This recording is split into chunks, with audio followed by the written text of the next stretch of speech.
Hey everyone. Hi, Cindy. Yeah, I just wanted to let you know I have to leave like at about 4:30 because I have camp pickup. So sorry if I disappear. not a problem. We know people's schedules, especially with the start of the school year right now. Everyone's kind of in flux a little bit.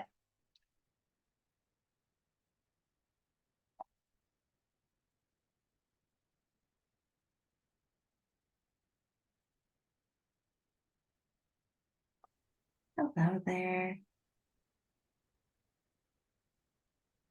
Cindy, similar to Rebecca, I also have a child in need of transportation. I am the house's chauffeur. That's unfortunate, but I know we're working on getting her a driver's license. She's 3, but I feel like we could probably find a loophole. yeah, probably. Yeah. I mean, those little Fisher Price cars, those work, right? Yeah.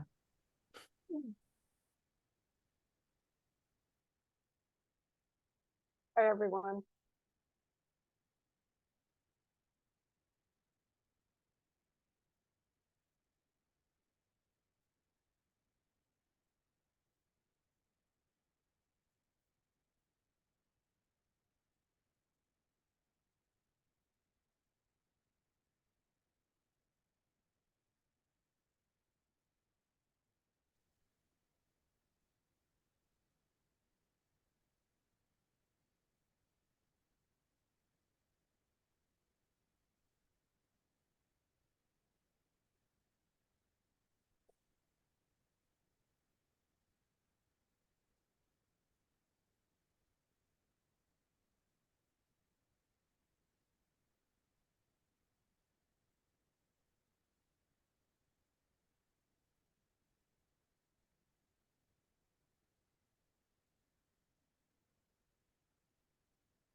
Steve, we have about 10 on so far.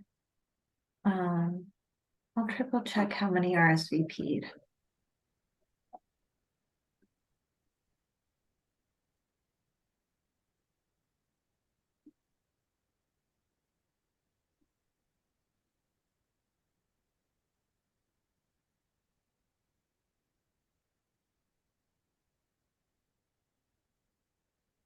I will say we had 11 yeses.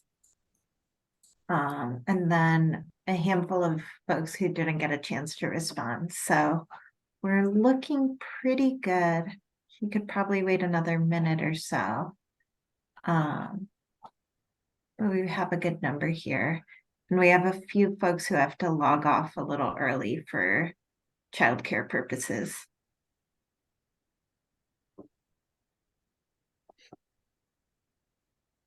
We'll make that happen, we'll make that happen, Cindy.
Cindy, what do you think?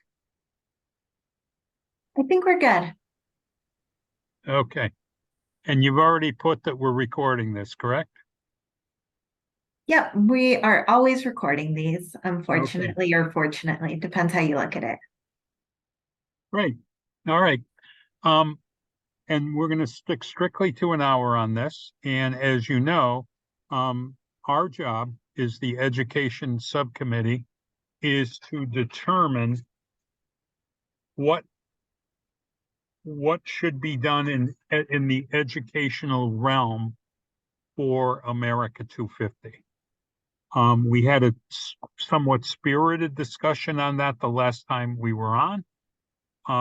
And what I would like to have, if we could do it today, if we could accomplish it today, we have to create a mission for our committee. We have to create what's doable for us to do and what's not doable for us to do. And that's what we need to discuss. And quite frankly, after the discussion today, I think we've got to, we've got to come forward and make some specific recommendations. So I think that's our goal today. And since there's some new folks on, and I asked this to be very brief, if people could just introduce yourselves and where you're from. How about we just leave it to that? I'm Steve Armstrong. I work at the State Department of Education doing social studies. Tracy? I'm Tracy Wilson, and I live in West Hartford. I'm the town historian in West Hartford. Rebecca? Hi, I'm Rebecca Tabor. I work at the Connecticut Democracy Center and I'm director of Connecticut History Day. Deborah? Good afternoon, everyone. I'm Deborah Schonder, the state librarian at the State Library. Nicole? Hi, everyone. I'm Nicole Petrozello. I work for the Connecticut Democracy Center, and I run the Connecticut's Kid Governor program. Nicole number 2.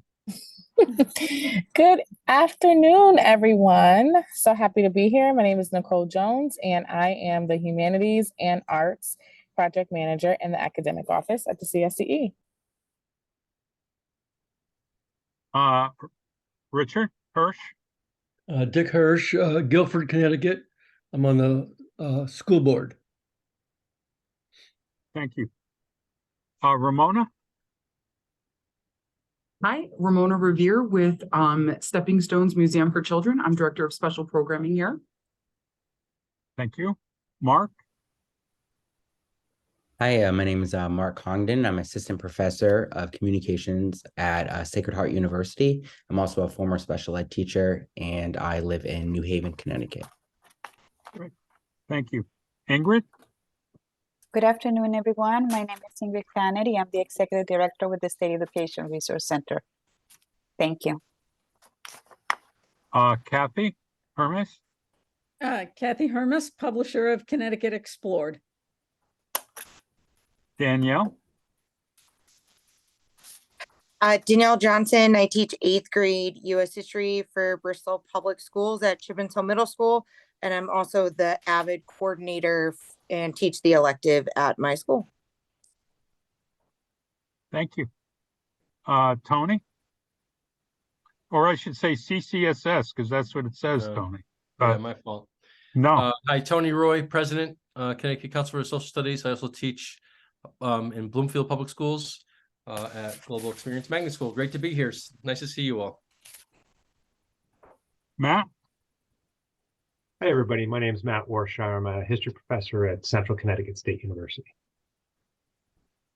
How about Matt 2? I was going to say, sorry about that other Matt. How do you decide Matt 1 or 2? I don't know, but we're going to Matt Farley with with Campus Compact. I'm the Director of National Service Programs and Administration, and I'm in Wallingford. Deja, and could you tell everybody your new job too, obviously? Hi, everyone. I'm Deja. I am the Director of Education and Public Outreach at the Go to Learning Center here at Yale. Allison. Hey, everybody. I'm Allison Norrie. I'm the president of the Association for the Study for Connecticut History, and I'm also a high school history teacher for the Fairfield Public Schools, and I run the English Language Learner Academy down there as well. Thanks for having me. Bilal. Bilal Siku, Associate Professor of Political Science, University of Hartford, and Chair of the Advisory Board for Common Cause in Connecticut. Sally.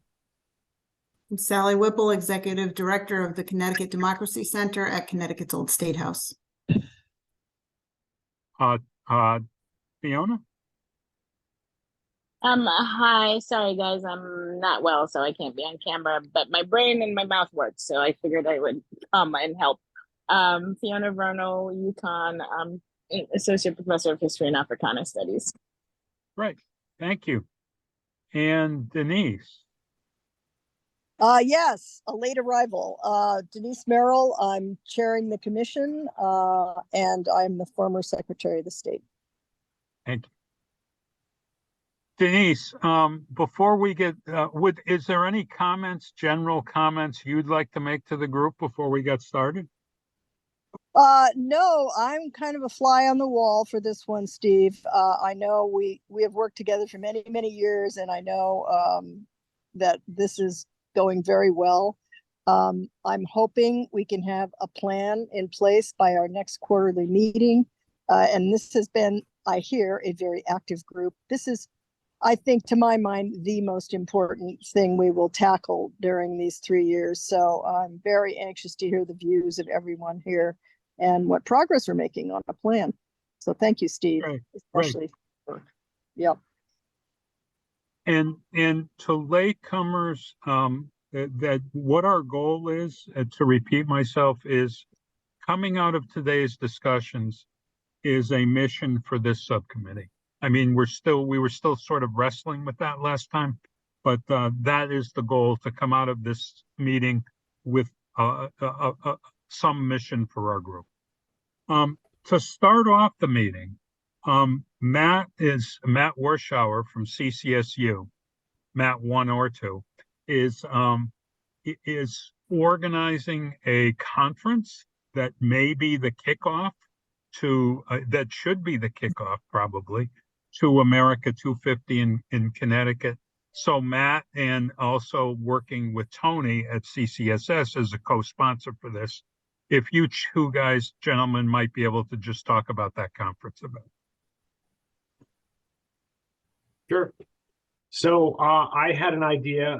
As some of you know, I was the co-chair of the Connecticut Sesquicentennial Commission for the 150th of the Civil War. So for 6 years, that commission operated and did a tremendous number of events. A lot of them both school academic education, but also a lot of public-oriented education. And so I thought, in talking with Jason Mancini, who is Denise's co-chair for the commission, I thought, why don't we begin early and get everybody moving in the same direction? This is one of the things I found in the past that is most important with commemorations like this, is to find some sort of event that everybody can sort of turn in the same direction and all be pushing in the same way.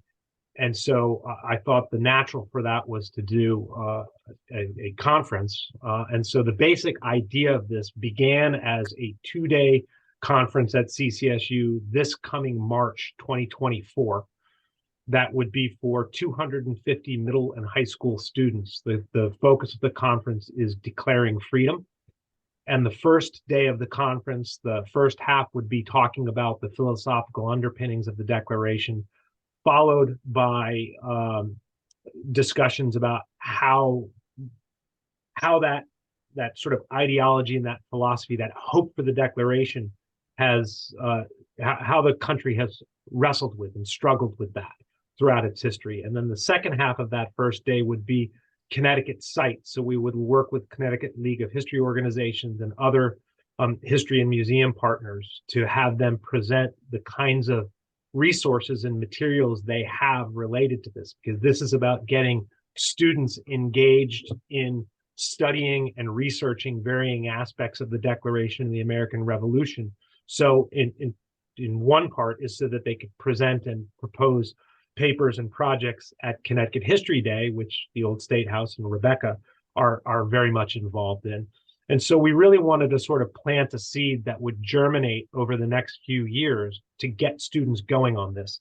The second day of the conference would be focused on international perspectives on the Declaration. How has the philosophical ideas of the Declaration, or the Declaration itself, been utilized by different peoples around the world to declare their own independence, to pull away from colonization, to declare their own sovereignty? And this would give this a very international and ethnic perspective on the Declaration. I'm still very open and searching for good suggestions for this, and for good people who could engage this subject and be able to present on it. In speaking with Jason Mancini and other staff at Connecticut Humanities, we ultimately determined that, we should add a third day to this conference. So the first 2 days would be focusing on the 250 students. We're going to try and get, and this is where Denise comes in, we're going to try and get Senator Chris Murphy to be our keynote for the first day of the conference. And then on the third day, we would invite the entirety of the 250th Commission to attend. We would invite a variety of our history partners from all over the state, along with teachers, plus corporate sponsors, corporate foundation people to come to the event, so that we could get everybody in the same room and talk about, look, here's what we did over the last 2 days. Here's what's coming in another year to 18 months. We've all got to start pushing in the same direction. If you look at what Massachusetts has already started to do in regards to commemorating the 250, they have a lot of irons in the fire already. So I don't think that we're behind. I just think that we really need to get focused and start working on some specific plans. Once we get the big picture plan together, creating other elements that are connected to it, I think become much, much easier. One of the things that I often like to do is to come up with an idea, and when we do a lot of work on it, I like to see how many products we can produce from. So rather than just doing the conference, so we've got the conference, then we've got the thing for the commission on that Friday. I would love, and I just sent Allison a note, 30 minutes ago, a text saying, hey, what's ASH doing? Association to Study Connecticut History. What if we're going to do all the work to put together this conference? Why wouldn't we invite ASH to do their spring conference here at CCSU on that Saturday that's focused on the same kind of a theme, right? One of the things I'd like to do for the conference is turn our alumni hall at the university literally into a museum. I want to bring glass display cases. I want to bring dioramas. I'm going to be hitting up Deborah for borrowing items from the Museum of Connecticut History.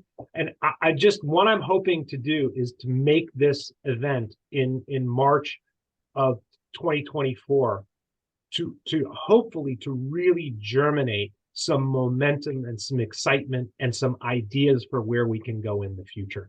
So Connecticut Council for Social Studies, my good friend Tony Roy is the president there. He is going to be supporting this event. Connecticut Humanities is going to be supporting it. Steve and I both are on the board of the Connecticut Supreme Court Historical Society. They have also essentially committed $10,000 to the event, and I'm going to raise some money from inside the university. So I think I've got all the funding that I'm going to need for this. Now what I need are really, really good ideas, some excitement, and some support, so some help with designing and developing this thing. So that's it in a nutshell. Anyone have suggestions or ideas for Matt?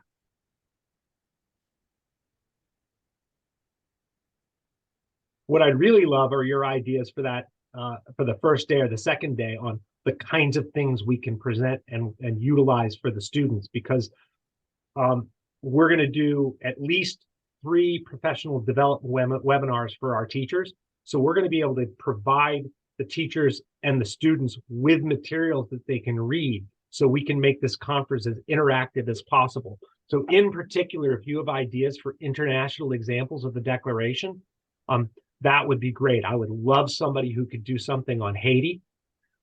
We're definitely going to do something on the question of sovereignty and colonization for Puerto Rico. And any other ideas that you have, that any of you have, are most welcome.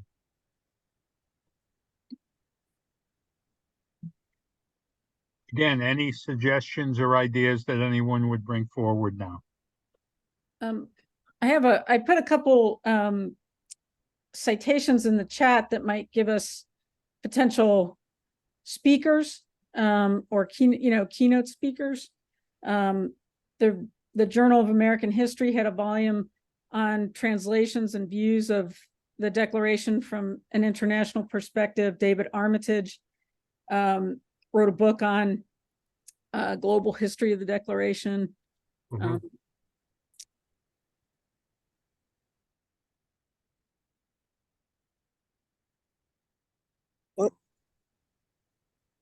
Yeah, I'm familiar with both of those, Kath, but that's definitely helpful. Any other? Matt, you had a very, I'm sorry, this is Hannah. You had a very specific idea about what the third day should do. Did you have a clear sense of how you wanted the day 1 versus day 2 to unfold? I would like day 1. I think day 1 is going to be the entirety of the group together, all of the students together, where they're all having this opportunity to hear about these philosophical underpinnings of the Declaration, the problematic legacy that Jefferson has with that, and then that second half of the day with the various things that the places that Connecticut has where you can go and research this. The second day is going to be where the students and the teachers are going to be able to determine what breakout sessions they would like to do. That makes sense? Yes, But that, again, that clarifies. But again, we're very much in the opening stages of this. And one of the things that I really like to do is throw out ideas and let people just sort of think about them for a while. And so if, you know, after this meeting today, if anybody, you know, if you're, you know, mowing the lawn or taking a shower or working or whatever, and suddenly you get an idea, oh, we could do this. By all means, reach out, because that's the way I often operate. So suddenly something will come up and I'll go, oh wow, we could do this. Matt, hi. That second day, I'm just thinking, and I'm just kind of spitballing. What if there was like a human rights focus to the declaration? Like, what if the declaration is somehow envisioned as this like proto-human rights document, and then you have something like, say, like the UN's Declaration of Human Rights or stuff like that could fit in a more modern, applicable sense, like the sort of the genealogy, I guess, of human rights or of citizenship. Maybe there's something to do with that, like on an international scale. And there certainly would be speakers you could bring in who could speak more to that piece, I think. But it's, you know, again, just spitballing. No, I love that idea. That's what this is all about right now, is spitballing. I love that idea, Allison. I think it's really good. We have a new chair of human rights in at UConn who just is starting now. Who might be really keen on being involved in this, because one of the primary parts of his job is to, you know, take human rights out across the state. What's his name? Her name, Fiona? I'll put it in the chat. Okay, thank you. Yeah, I love that idea, because I think that one of the core elements of the Declaration is this idea of sort of the liberal tradition of human rights. I think Denise has something to say. Yes. Trying to unraise my hand here. I'm again kind of spitballing here, but I am for many years I've been doing an immigrant ceremony and gone to a lot of ceremonies with different ethnic groups in our state. For example, the Polish group has a Polish day every year. The Indians, you know, as in Pakistanis and Indians, have a day. They all claim the mantle of the Declaration of Independence and the ideas. I just wonder if we could focus somehow on some of these groups that are right within our state that feel strongly that their countries have adopted similar, you know, documents of various sorts, and feel very strongly that they have tried to emulate the United States. They are very much citizens of this country, but very proud of their background as well. And I'm sure you could find some speakers in those groups. It would just bring it closer to home a little bit. I love that idea too. I'm wondering if part of it seems like a part of this commemoration is about people having conversations. And I wonder if there could be some piece of it that was about how, and maybe this isn't the right forum, but to facilitate discussions among students in the school or students in the community. Because that's a real skill that is not always apparent. But, you know, or maybe there could be breakout sessions where people model these discussions. That's one of the things we've bounced around with a bit, Tracy, is we want to, and I've talked with Sally Whipple a bit about this, is what kinds of, what ways can we go about making the student experience at the conference as interactive as possible? So they're not just sitting there listening to talking heads, but they walk away from this thinking, oh, I can do this and I can do this and I can do this. So yeah, totally on board with that idea. Hey, Matt. Ramona, sorry. Oh, go ahead. If you want to talk, just yeah, Ramona, go ahead. So Tracy, I like that idea of student discussion. What if the declaration was broken out into segments and students were able to analyze the words in the declaration and then apply them to perhaps some of the current events or current issues that we are facing in the news, or just be able to evaluate things that are going on in the real world versus the Declaration of Independence itself. Kids really have a modern take on what's happening in the world. You know, they look at media differently than people perhaps from my generation do or older. And so there's a very interesting way that they glean information from social media and things like that, that perhaps we don't have insight into. And so for them to take a very old document and contrast it to what's really going on, it would be interesting to hear what they have to talk about certain aspects of the declaration. If you're looking for breakout sessions, perhaps kids could be broken up into different groups based on different segments of the declaration, and they could have conversations about that document or the part that they're grappling with, again, in contrast to what they see going on in the world today, or even as it applies to them in their age group. Yeah, no, again, that interactive component is a great way to do it.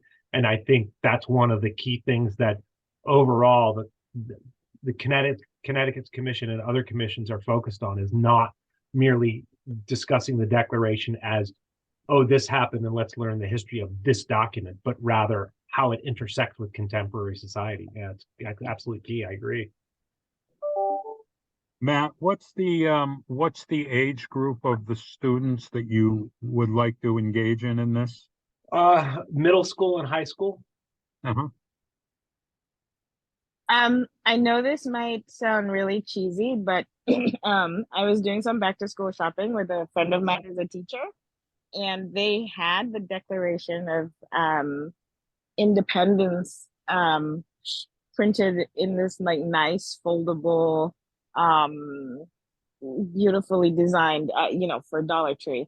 But it would be great if like every one of the students who came to the conference could get that, because it's $1. Now you're speaking my language, Fiona. I love giving the kids kitsch. Yeah, it's $1. So Oh, yeah. I probably have to go run down every single Dollar Tree in the state of Connecticut to get 250 of them, because my friend, she cleaned out the Dollar Tree we were in to get it Fiona, they had. We have this thing called the internet. We could search for it. Oh, that's true. I am on bed rest. I have lots of time on my hands. All right, I'll check it out. Thank you, Fiona. How about we go Danielle, Tony, and Allison in this order? Okay, great. So what I was kind of saying kind of piggybacks off of what Ramona was saying. And I don't know about every school district, but in Bristol, we have a like human rights document that our students go by, like for our district. And the students have to know what that document is. And I, in my classroom, because I teach 8th grade and I teach the Declaration, and we go over that, I have the students connect it directly to that, but it would be really great if we could kind of interact and connect all of these different things. So if we had those breakout sessions, and if you could kind of continue it from like what Matt was saying, where if the first day is, like the Declaration, and then the second day is on that international level, or kind of moving it more towards the kind of worldview, then you could kind of build it throughout the 2 days. So I think that would be really great for those students, and get, 8th grade students to maybe work kind of with high school students, and maybe even pair them up to see what, if an 8th grader thinks about it one way, maybe pair them up with some high school students and see, what it might be like, like kind of cross it a little bit. I think that would be a really cool way to kind of expand students' thinking. Yeah, thanks. Thanks, Danielle. Tony, and then Allison. One thing that I've been really excited about as we've been listening here is folks that are looking for ways to integrate student voice into the whole process. I'm just thinking about it'd be great if this event had a lot of energy and led to some sort of declaration where students are making their own sort of declaration, almost in the effect of like, what to me is the 4th of July, right? So like building off of this idea that Frederick Douglass did way back in the 1850s, saying that, is this still relevant to me? I think students should be evaluating whether or not the the Declaration of Independence is still relevant to them. And then what does that mean? And what kind of actions can they take within their own life in order to kind of build agency, build in civic health, build in discourse and dialogue. I think we can use the Declaration again as a base through which to honor students' inherent agency and voice. So thanks. So Tony, you almost took the words right out of my mouth. I have written down, create a democracy calibration tool using the Declaration of Independence so that students can audit anything in a democracy for democratic values. So in a way, it's essentially what you're talking about, writing a declaration, just kind of working backwards with a calibration tool that they could use. Yeah, my version ends with an open mic at the end where people are doing slam poetry, but I don't know if everyone is down for that. You could get a DJ too. Yep. But that's a given. That's a given. That you do have to say that. Yeah. And the other thing I was going to say too is maybe there's something to be said for the economic piece of the Declaration of Independence and sort of the economic system that it sets up globally. It does change the nature of the way people view not only private property, right, but of property in general, enslavement, and also the creation of the free market. So I think there's some opportunity from the economics piece to add a globalization component if you wanted to do that, Matt. And I don't know what you would do with it necessarily. But I think the econ piece often gets neglected in the Declaration, but is nevertheless important. Considering last spring I taught a course on Alexander Hamilton and the twisting roots of capitalism, right? I'm all over it. Yeah, I love both of those ideas. I love a poetry slam idea too, Tony, right? This is the thing. I would love for whatever it is we're doing to naturally build out into other things that we can do. So that we're, as I said at the start, we're planting this seed. But maybe one of the things we're doing in these two professional developments with the teachers who are going to be participating and their students is developing a sort of guideline or rubric for things that they might be able to think about. If, Tony, we had a question of where we wanted all the students to write a brief essay on what the 4th of July is, what the Declaration of Independence, or what the 4th of July means to them, a la Frederick Douglass. One of the things that Kathy, my colleague Kathy Hermes, who's the editor of Connecticut Explored magazine, we've discussed is, do we have a competition where a couple of 3 essays get published in Connecticut Explored? Right? So I'm always looking for the products that we can produce. Tracy, you put something in the chat. Would you mind talking about that just a bit? Sure. I was just thinking that each town is going to set up a commission, or at least I think that's the big plan. Could we somehow, after these students have this experience, can we somehow get them into these town commissions so that not only are they aware in their schools, but they're civically engaged with their towns as well? Yeah, it's a great idea. Other suggestions or comments about the conference? I'm sorry. Matt, you said you were pretty impressed with what Boston was doing, Massachusetts was doing. Did you have any 1 or 2 specific concrete things that they're doing that we might want to emulate? Well, if only we had our own Connecticut Tea Party. Boston is doing multiple events leading up to, they're doing a year-long series of events in relation to the Boston Tea Party. This December, I believe it's December let's say 16th, they're actually doing a 4-part during the day reenactment of the Boston Tea Party, where they're going to have a variety of events all within walking distance around the city. So they're really sort of embracing sort of the beleaguered state that Boston was in regards to the coercive acts. And I mean, because so much happened in Boston, they're able to sort of really pivot off of that. I would love to be able to do that for Connecticut. One of the ideas, not in relation to what we're talking about now, but I spoke with Jason Mancini about, is that we all know that George Washington slept in the Webb Dean Stevens house in Wethersfield. And I posed the idea of, what if Wethersfield did an event called the Great Connecticut Sleepover, and we turned all of downtown Wethersfield into a giant encampment where anybody who wanted to could come in and pitch a tent, and we had all kinds of revolutionary themed, and we got different organizations to do different presentations throughout the encampment. So that, I mean, that's just another idea.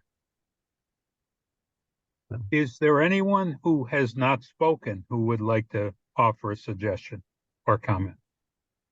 Yeah, this is Bilal. I always get nervous about trying to put too much into even 3 days with kids. Haven't been an 8th grader in a while, but my sense is that where this could really be an opportunity is, and I think others have suggested, is what they take back to their local communities. And maybe the thought that we should engage in is, what are those activities that they would do? And certainly there are things they can do within the school, things they can do within the community, that builds on these themes, and encouraging them to have those, complex conversations about the American Revolution, about the sort of existence of slavery and issues around, rights of women, indigenous people. I mean, all of these kinds of things, for us to really think about what those kinds of activities and those sort of deeper reflections would look like. It could be essays, it could be simulations, perhaps, of, it could be, if you were writing a Declaration of Independence, what would that look like today? I just think some thought into that. I don't design curriculum. There are people who may have the expertise to do that are on this, but I think that, thinking about how we deepen that and extend it over a period of time, to me, makes a lot more sense. Thanks, Bilal. Great point. Denise? Yeah, sorry, I don't mean to jump back in, but what Bilal and Tracy both said sparked me to think about what a few towns have already done, and maybe this is something the kids could actually get going in their towns. They have asked town councils, I don't know how it came up, I think it was in Vernon, were asked to recommit to the Declaration of Independence. And it sparked quite a conversation, believe me, in the towns that have done this. And I just thought it was an interesting idea, and it does open some doors to conversations that might be a little controversial, but that's, I think, what we're all about. And if the kids could be the ones to bring it up in an informed way, I think it would be fascinating. Denise, who in the America 250 in Connecticut hierarchy, or do we have the ability to reach out to town commissions? Is this somebody else's job, or what's your take? What's the take on that? One of our committees is actually working on exactly that. Our idea is to have a point person or a committee in each town in the state. And that committee is working on doing just that right now. We're building up the list. We're going through CCM and cost and others to try to get a cohesive group in each town. Obviously, some towns are going to be more active than others, and some towns have started commissions, not very many. I think there's one in Litchfield, probably in Ridgefield. They seem to be doing active things. And Matt, just a warning, when you start talking about where Washington slept, the list is long. We can have more than one camp out, Denise. Yeah, exactly. I mean, I don't know if everyone saw the article about the archaeology project they did in Bolton with the French kids, because apparently you know, don't forget there is this whole Lafayette Trail that's been funded by the federal government. I guess Blumenthal was active in getting those funds. And it's been around for years. I don't know what state it's in, but I know Pam Sawyer, who's the, I guess, first select woman of Bolton, has been very actively involved in all that. So, you know, there's things we could reenact also, but I think this idea that the kids would lead discussions about where we're going, where have we been with these ideas and where are we going? And if they did it at the town level, I think it'd be great. Well, maybe we could reserve a portion of the second day specifically for one of the things we tasked the kids to do at the conference is, with some guidance from us leading up to the conference, maybe the last part of the second day can be them making suggestions of how they carry this forward and what they would like to see done. Yeah, that would be great. So Matt, you had an idea about getting this forward. Can you just talk about what you said in the chat there? Matt Farley. You could just call me number 2 from now on. Number 2. Okay. Duly noted.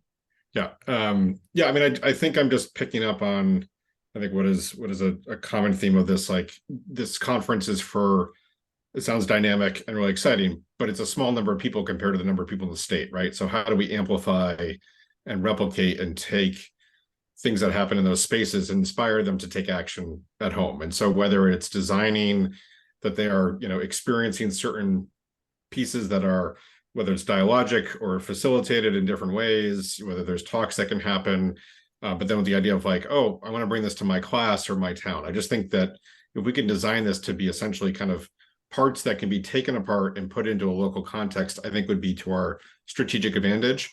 And then also to think about, you know, and I'll just run with a dialogue model, because I know that I think would be more dynamic for participants. You know, training not only people there to facilitate those discussions, but also like have a train the trainer concept, so that then again, people, not just the youth, but, you know, adults that are part of the process can also be support systems locally as well. And so that, you know, the idea is that maybe we could have 4,000 people actually have that dialogue over a period of a year or so, or kind of amplify that way. So I just wanted to kind of put that out there as a strategy, in addition to what I think are some great ideas. I think Allison and Danielle. Yeah, just real quick to go off what Denise was talking about. I mean, I think that the Declaration of Independence is sort of one piece of a great tradition of like petition writing. It's just a really good petition. And perhaps, Matt, that there's something to be said for having students. It's all about transferable skills with students, to be able to give them the skills to be able, maybe not to write their own Declaration of Independence, but perhaps learn the skills to be able to become informed citizens and write their own petitions. And how do you do that? Because now that students are working in a predominantly digital space, petitions are actually kind of an important feature of living in a democracy, living in a digital world, living in all these things. Like, there might be something to be said for that. And a good petition could lead to good legislation ultimately down the line as well. So I wonder if the petition angle is something to explore. And then to Matt number 2's point, also, like, the trainer model could be useful in training students to go back to districts to run student-led programs back in their districts and try to create more grassroots type of change or advocacy within those districts too. Thanks, Allison. Danielle? And then for Matt Warschauer, you were talking about before, is this going to be for 250 kids in total going to this conference? Or is there like a specific number that we're looking at, or 250 kids in total, but we also have talked about live streaming, and Okay. we'll also, you know, obviously we will record it, so we'll try and build out from there as well. is there going to be like an application process if there's more than 250 people interested, or like how is that going to work?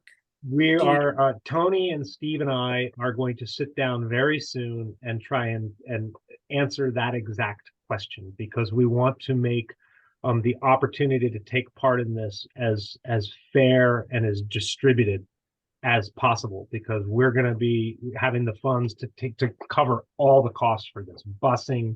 Okay, that was gonna be my next question, especially for like schools that are like Title I schools, you know, and that kind of stuff. Okay, cool. Cost the schools of the districts a penny.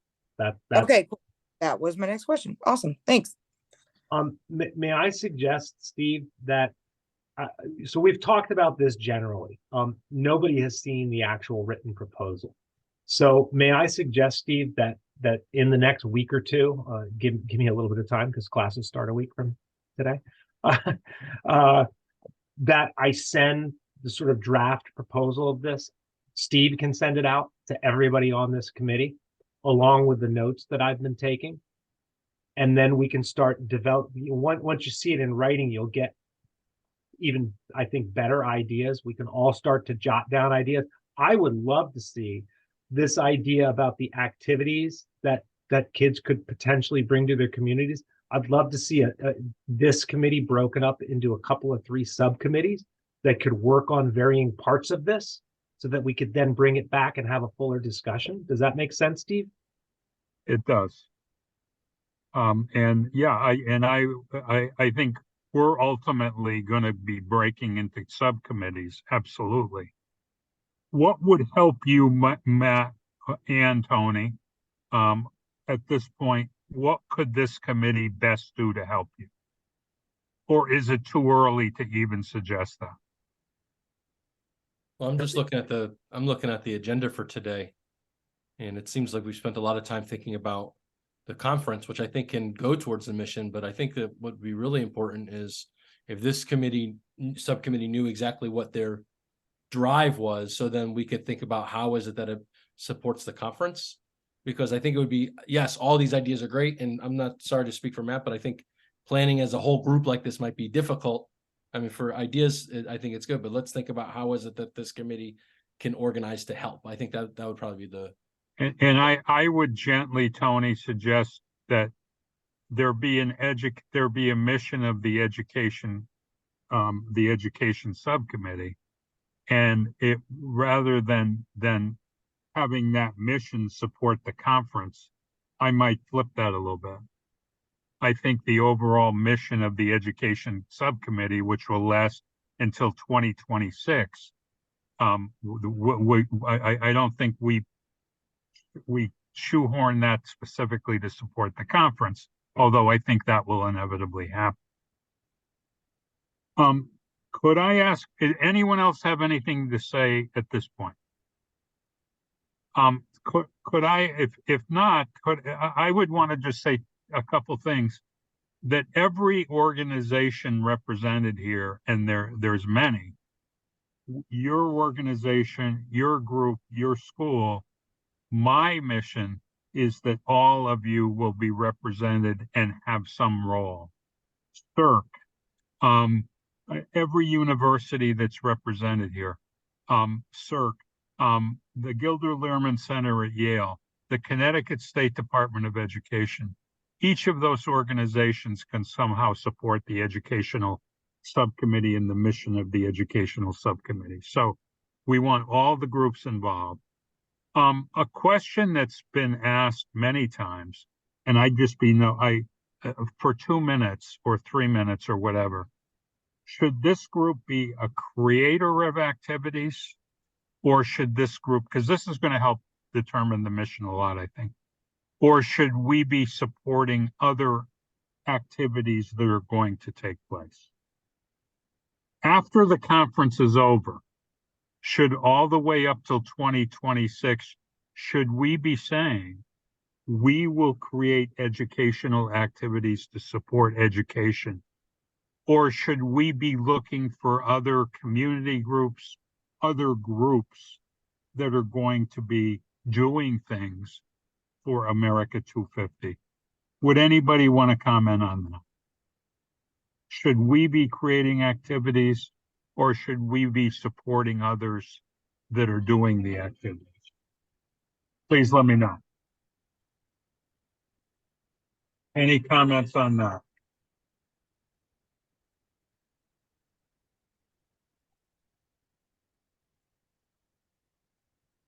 Steve, there was a comment in the chat about doing both, and I kind of was thinking the same thing.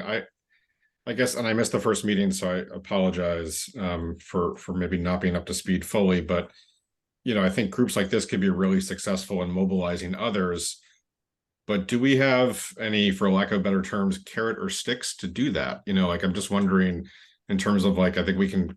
There's a lot of talented folks here craft a vision for what would be really dynamic for things to happen, but what's our influence over those either other groups or support for other groups to do that? And then this group could potentially fill in the gaps versus having to be a programming first model.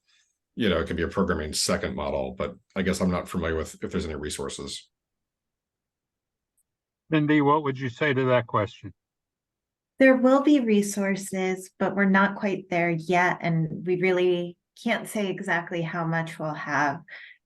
Connecticut Humanities continues to have its pool in the Connecticut Humanities Fund, and will continue to support projects that align with the humanities in Connecticut, which inevitably includes things that are aligned with the 250th. I know that is how we're working together with CCSS on this conference that Matt's been talking about today. But as we move forward, we hope that there will be additional funds and other projects that we're able to support. We just can't say exactly what that is right now. Yeah. Does that answer your question? Yeah, thank you. So Nicole, your thought is to be both a creator and a supporter of other programs. Yeah, and I think as I'm thinking more and more about it, my first instinct is to present ourselves as a way to elevate all kinds of programming, ones that we make and ones that other organizations make, and help get resources out there and spread the word about all of the things that are happening for America 250, and just be a central resource for teachers to go for it. I don't know if that makes sense, or the specifics of how we could do it. Could involve some online resource, it could involve some in-person resources, but that's kind of where my mind is at. I don't know if that makes sense. Sally, you've been strangely silent during this. What would you say about what would be a mission for this group? I think there are a lot of different ways to go. I think being a support is really important. I think creating is also a good idea, but I would not want to put something like that in a mission and then not be able to support it, because there's a lot of work in creating. But I like the idea of working with the conference to make sure that that is filled with lots of great ideas from all kinds of different perspectives, and help that get going. I think one time, Steve, we had talked a little bit about really looking to the standards that are coming out for the students in Connecticut in social studies, and thinking about what those standards are that will work in support of the 250th, and then thinking about different ways that we could support those standards, and really understanding that the things that we're asking the kids to know are also things adults should know, so that what we end up supporting or creating, if we create, can feed into that kind of awareness of the standards and what this state believes students should know about the ideals and ideas around the revolution and the Declaration and the things that came after it. I like the idea of placing a heavy emphasis on being a resource for people around the state who want to do projects and programs, but at the same time not necessarily be an originator of content. And again, there may be people who are capable of doing that. That's fine, but I think being able to pull together resources, if teachers want someplace they can turn to for resources about the revolution, or creative ideas about curriculum, or creative ideas about activities you can do, to have a place where that can be found.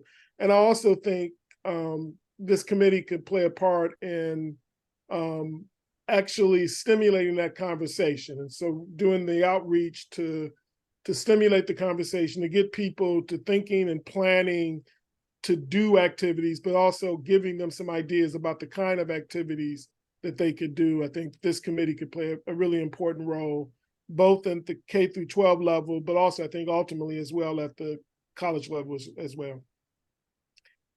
And two, thinking depending on everyone's strengths. If someone has more experience in the K-12 education, is interested in creating resources or gathering resources related to the K-12 education, and others have more experience in related to engaging in the community, or museum work, or college education, that could be another quote unquote subcommittee, and they can focus on that. So I think that gets back to what Nicole was saying is, can we do both? And so I think we can. It's just a matter of leveraging everyone's strengths to ensure that whatever we produce, we're being strategic. Ingrid, could I ask you, you've been involved in many activities of this nature. How do you think we should proceed? Oh, thank you. My apologies. I was not here at the first meeting, so I'm listening today, but I think that the idea of leveraging, being at the committee that leverage the resources, share the resources, as has been mentioned already. And I think we also need to use those platforms that already exist. Steve, I'm thinking OpenCT. If we are going to be putting resources out there, use those platforms that are already in place. So it's almost like connecting the dots for the community. So that way that access is available on every single point of entry. Thinking about the leverage of our educators, social studies and history teachers, how do we begin to connect them to what is about to happen on the next 3 years? Did the message begin to go out sooner rather than later? So just the idea of how do we make sure that we serve as a leverage point to be able to offer the opportunities. Deborah, from your perspective at the State Library, how would you recommend we proceed? I would just say exactly what Ingrid just said. I really think that the benefit and the utility of this group is our connections and our opportunity to be resources to connect people across the state. I think what Ingrid was saying is really true, that a lot of these communities and organizations that we're hoping are going to create content and provide programming may not know how to do some of that. So focusing, as Sally was saying, on the standards, helping them become familiar with it, that this is something that's coming up and they can be planning programming now. You know, it doesn't have to focus on July 4 itself. I think that is in and of itself a really big task. And I think that would be a way I would love to see the committee go. I would also love to say, putting in a plug for something even beyond higher education, lifelong learning is something I would love to see as part of this as well, connecting it with families, with students, with college students, but continuing on throughout the entire, with all of our citizens, I think would be a great way to go too. Thank you. Robert Towns, working at a children's museum. Where would you like to see this go? So I kind of agree with the last two speakers. Like, you know, having the opportunity to be a convener and to collaborate and share resources with different parts of the state. I know from the perspective of Stepping Stones, where I work, you know, we had a conference recently called KC 2022, where we brought together students from Norwalk and other school districts, you know, around the state to talk about the issues that were close to the hearts of the children at that time. So, you know, the whole idea was the concept of giving children a voice and a choice in the world. And so I think as we think about 2026 and the Declaration of Independence, giving children the opportunity to think about the times back then, but think about today currently, and how they can, you know, declare not independence, but declare what's important to them and what topics mean a lot to them at that time. Very important. And so from a commission standpoint, from an education subcommittee standpoint, I think it's important for us to do the support piece, but also, there are a couple of times where we actually have events that we can champion. So I like the conference, up at CCSU. I also, like the idea of potentially having one or two other key events sprinkled in amongst the support aspect of what we're trying to do. Deja, from your lofty position at Yale University, how would you like to see that was said with semi humor, but not total humor? How would you like to see this go? I hate to be echoing. I feel like there's been a lot of echoes, but I agree. I think just utilizing the resources that we have, and then continuing to I think, again, the connections is really a big part. And then also just bringing in other organizations, especially the youth. I'm thinking of SEJ, Citywide, to also be a part of thinking about how the youth can connect to it. Cindy, you put a link up there. You want to explain that briefly? I heard a lot of folks saying that they want to, well, no, actually it was Kathy Hermes mentioned the spreadsheet that CTH has put together as we're putting together a database for 250th resources. And instead of a spreadsheet, I shared in here a Google form where you can submit any resources that you know of.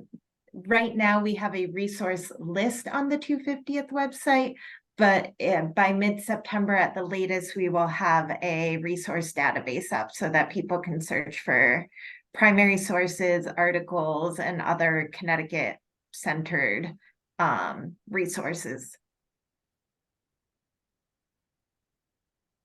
This is, by the way, can you imagine if we all worked together somewhere? This would be a really cool group, or maybe not, depending on your viewpoint. Tony shared with me by the way, I'm gonna, if you'll have me, I'm gonna call I want to set up, if I could, a 10-minute call with everybody on this that's on this group here, just to talk about this, our mission and things like that. If you're unwilling to do that, let me know. But if you're willing to do it, I'll be setting those up in the next week. Okay, just to talk privately with everybody about the perspective of your organization and just to get some more insight on this point. But Tony proposed a general. Tony, could you share that with everybody? I think maybe you just shared it with me. Tony shared a while back at the beginning of the meeting.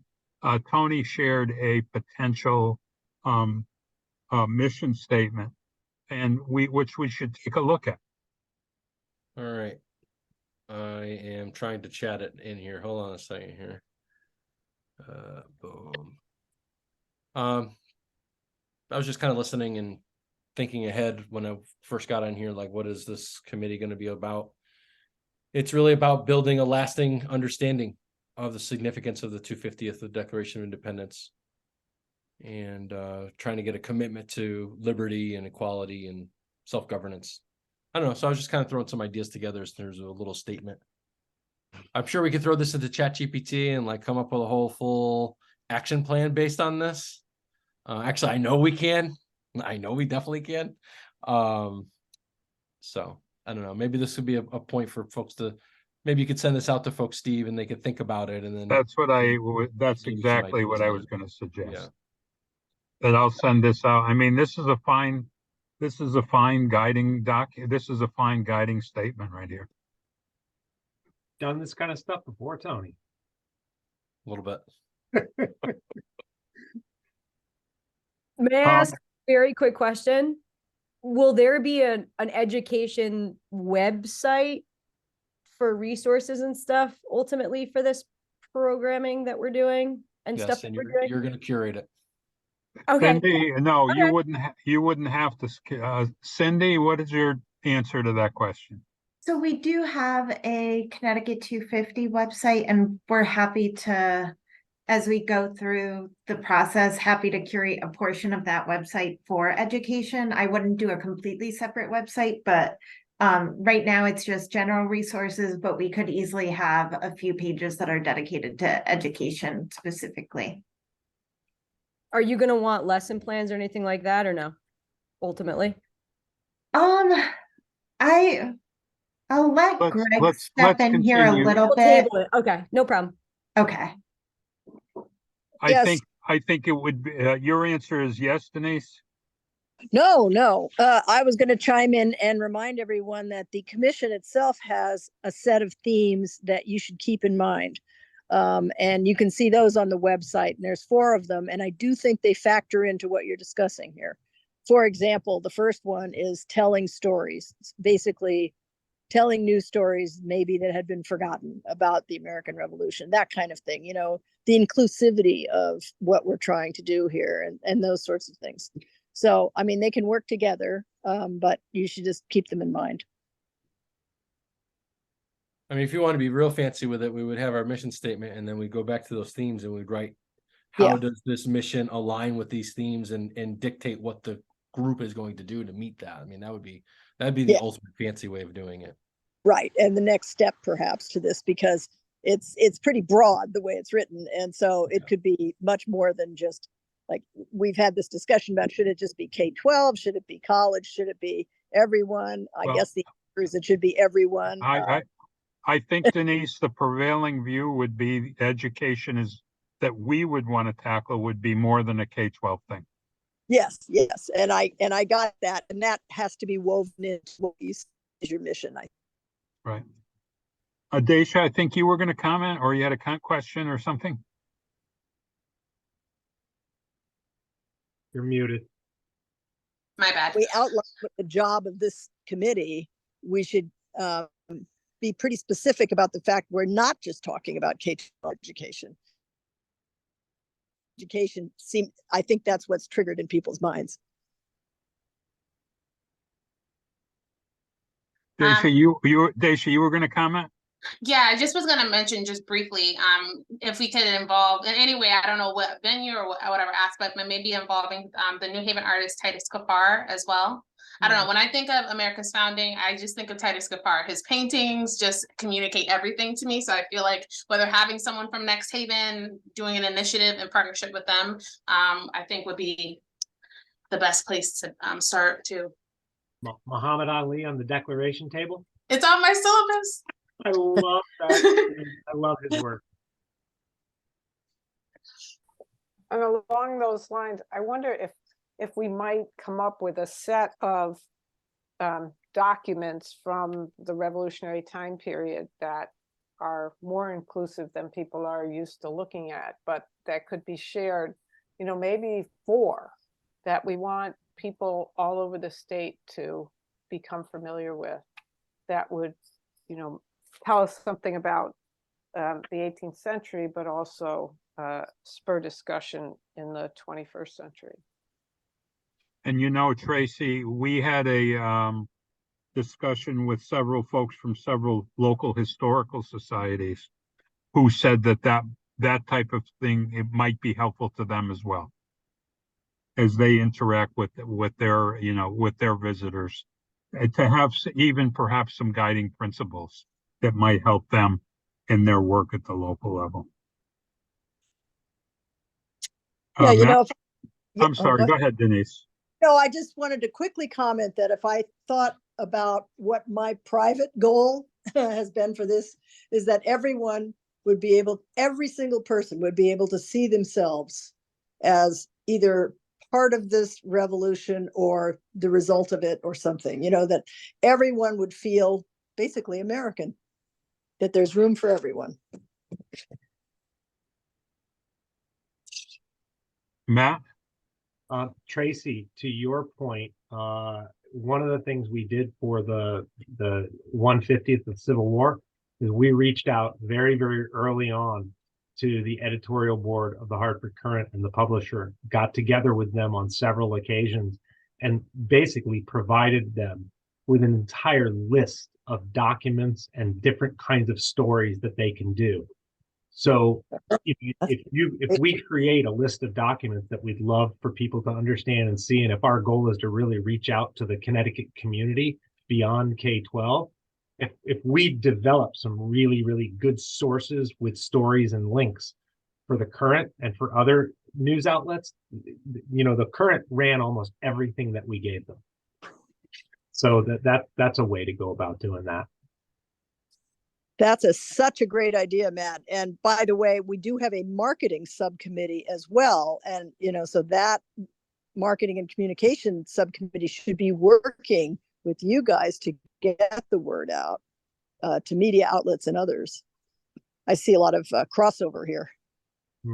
Question from Cindy, what do you mean by open access? Allison he asked about CT Humanities and open access for documents for the 250th, and I just wasn't sure what you meant. Yeah, so to Tracy's point about documents, I know with Connecticut and Greg, I know Greg's on the call, at least he was. Yeah. With Ash, we met about providing open access to back issue journals for CT 250 specifically, so that materials, resources could be available to anybody who wanted to access them free of charge. So again, back to Tracy's point, maybe there's some room there to provide some documents. That's kind of where I was going with it, but I didn't want to disrupt the conversation. So no worries. And I'll let Greg speak to it. I assume we will be. Greg?